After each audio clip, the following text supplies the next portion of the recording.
100 বের হয়ে যাবে। তাহলে আমি চারা সংখ্যা বের, ধানের চারাও বের করে করতে হবে। আপনি যদি এসে একজন নিয়ে এসে যদি পরে জিজ্ঞাসা যায় কত চারা লাগে 8 ইঞ্চি 6 ইঞ্চি করতে পারবেন না, বলবেন 43 থেকে 40,000 চারা লাগে, ডাবল দিলে ডাবল।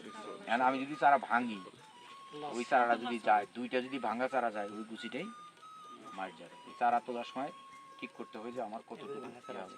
তাহলে প্রথমে চারা সাশ্রয়, বীজ সাশ্রয় হয়েছে কেমন এখানে 2 কেজি 2 কেজি, আমাদের কৃষক দিচ্ছে 4 কেজি 5 কেজি, এখানে 2 কেজি সেভ হচ্ছে। কয় কেজি সেভ হচ্ছে? 1% বীজ তলায় 2 কেজি বীজ সেভ হচ্ছে যদি আমাদের এই পদ্ধতিতে চারা উৎপাদন করি আমন মৌসুমে। তাহলে কত শতাংশ বীজতলা আছে খালি হইতে বলো? তোমার কত হেক্টর বীজতলা? 600 কত? 500।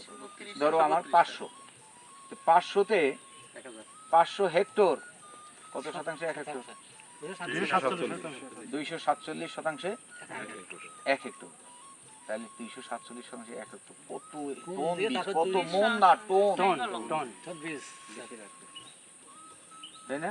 আমরা বলি যে কবুতরে খায় একটু বেশি দিই, আসলে তা না। আমরা আসলেই বেশি দেই, বেশি দেওয়ার কারণে এরকম চারা পাওয়া যায় না। সুয়ের মতো চারা হয়, যখন ধাক্কা দেয়, কিসে ধাক্কা দেয়? ধাক্কা দেয় কিসে? ধান লাগানো কোন আঙ্গুলে?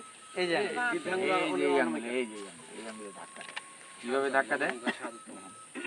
ধাক্কা দেয় কিভাবে? ধইরা যখন এরকম ঠেলা দেয়, যদি মোটা চারা হয় বাড়াবে কম, আর চিকন চারা হলে অগণিত বেরোবে, 7টা 8টা 14টা বাড়ে। যতই ধাক্কা দিকে যায়, যতই ধাক্কা দিকে যায়, বাই করতে পারবে না। আর ওই চিকন চারা ধাক্কাও দেয় সুন্দর করে পারে, ও তো একটা গুছা বের করে দেয়। এইটা ভাই উপরে খুব ঝামেলা। ঝামেলা না? উপরে ঝামেলা কেন? মজাও আছে। খালি ঝামেলা যে বাড়ির পোলাপান বউরা ঝড় আসলে পরে আম কুড়াইতে যায়, ইয়াকে ডাল যে ভাঙবে তা না, মজা হয়েছে না। বুঝতে পারছেন? ঝামেলা যত খালি প্রথমেই করেন, সামনে খালি মজা।